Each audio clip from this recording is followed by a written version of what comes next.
Go ahead. And I called him back, and not that night, I called him back the next day. I says, you know, my nephew did the same thing when he was 16. You can't stop it. It happened.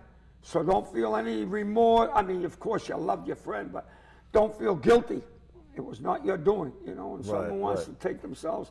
And I explained my nephew doing it too, but that was some of the fringe benefits of doing stand-up. Oh, and amazing. you, and I mean this sincerely, there are comics and then there are guys I'll hang around to watch. And Hayes is one of them. I'll hang around to watch his show because it's just, well, you know he's having fun. We're having fun upstage. Some comics are going, shoulda, coulda. Hey, look, you know, I made my mistakes in my career, and I'm like, you know, Hollywood, I made mistakes, and some dumb mistakes in Florida. But you know what? I'm still doing it. After 33 years in April, I'm still doing it, and there isn't a day that I'm looking forward to going on it. Loving doing it. Loving people, having a ball. You know, what dawned on me recently, after so many years of doing this, is some comedians give a performance, and some comedians give a party. Yeah. And when you're on stage, right? Yeah, man. Am I No, right? It's a party. It. Yeah, yeah. There's nothing more. The vibes, when you get that feedback from people coming at you, and after the show, they come up to you and say, why don't you get a decent job? You know what I mean? That hurts, but I keep going. It's revenge. But no, you know, and I mean this. When I talk about being German, I love my people, I love my ethnic background, I'm just kidding around. But I wasn't brought up in my neighborhood. In Lynn, we had two streets. There was Wyman and Flint. And Wyman, half of it was Greek. Flint, there was a synagogue diagonally behind the house. I could hear the cantor on Saturday, and I was brought up in a Catholic religion, and we had a sacred heart. I grew up in this mix. Greeks, we had mixed marriage in '54, folks, and it was, loved these two people. They were a black man and a white woman, Russell and Mary, and they were beautiful people, and there was never any problem with that. And it was one of the most beautiful parts of my life. and I was a paper boy, so I did those two streets.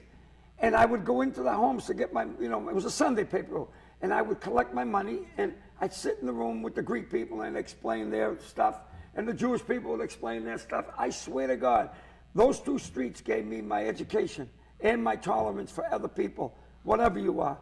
That's the truth. I just kind of winged that out of my brain.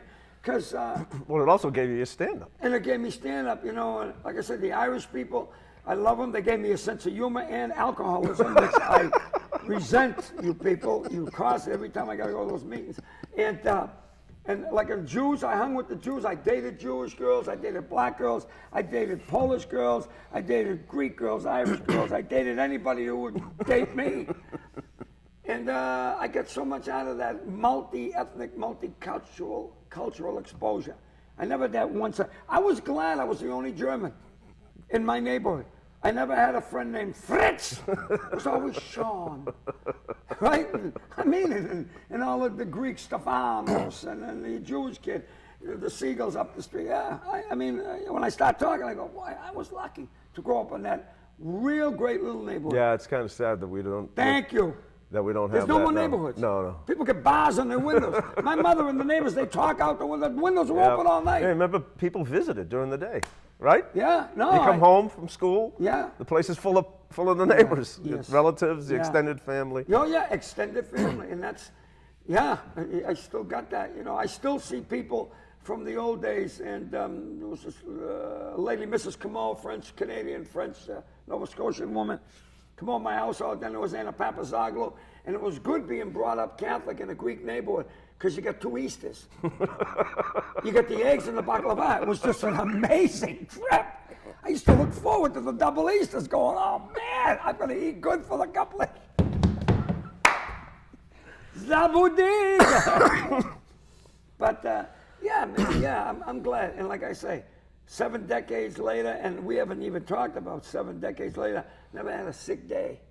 I'm a very healthy, I don't know how it happened for all the damage I did, smoked a lot of cigarettes and did the other crazy stuff, the alcohol and the other poison, but you know, I say to myself, I am so fortunate. Well, I mean, that's one of the things. You're on a search, you're on a life's mission. I know your relationship to cancer. Yeah. Yeah, and you always tell me that you don't have it, but Yeah. you know you have it, rather. Yeah. But you just can't. Remember what you always told me? Yeah. No, you don't remember. Tommy, I know I got it. I just can't find the freaking thing. Oh, what he's getting to, he's setting me up because I'm a hypochondriac. I get cancer on a daily basis.